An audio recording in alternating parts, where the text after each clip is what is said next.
अमर शहीद हेमू कलानी की पुण्यतिथि हर साल 21 जनवरी को मनाई जाती है, जिसके चलते आज जबलपुर में अमर शहीद हेमू कलानी की प्रतिमा पर माल्यार्पण करते हुए उन्हें नमन किया गया।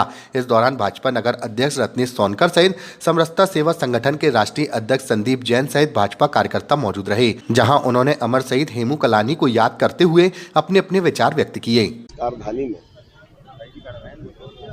ऐसे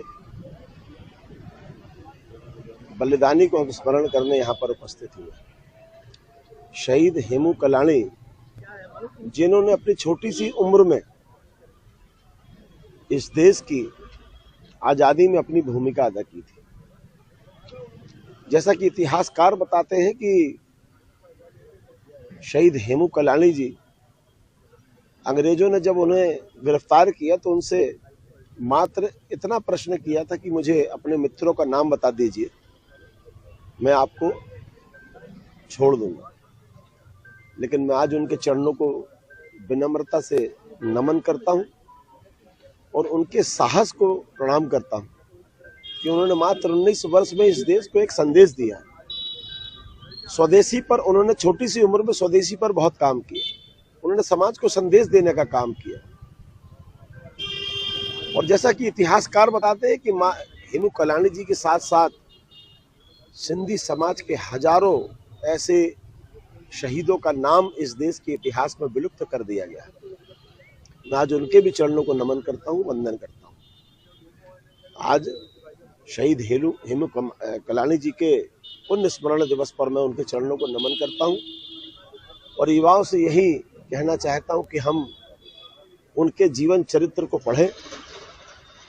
जिस तरीके से उन्होंने युवाओं को एक संदेश देने का काम किया, देश की आज़ादी में किस प्रकार से ब्रिटिश सरकार से लड़ते हुए उन्होंने मात्र 19 वर्ष में इस देश के लिए बलिदान हुए। उन्होंने स्वदेशी पर पूरे देश को एक संदेश देने का काम किया, समाज में ऊंच नीच भेदभाव को समाप्त करने का एक संदेश दिया। मैं उनके चरणों को नमन करता हूं। यहाँ पर शहीद हेमू कलानी जी के शहीदी दिवस पर उपस्थित हुए हैं।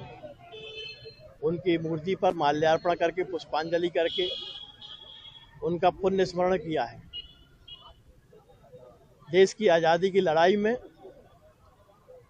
हर वर्ग के, हर जाति के लोगों का त्याग और बलिदान रहा है और हर उम्र के, आप कल्पना करिए कि हेमू कलानी जी जो कि मात्र 19 वर्ष की आयु में असहयोग आंदोलन में भाग लेकर के और गिरफ्तार होकर के और मौत की सजा प्राप्त करते हैं, लेकिन उन्होंने अपने सिद्धांतों से समझौता नहीं किया, राष्ट्रभक्ति से समझौता नहीं किया। वो चाहते तो अपने साथियों की नाम बचा करके और अभयदान ले सकते थे, लेकिन उन्होंने नहीं।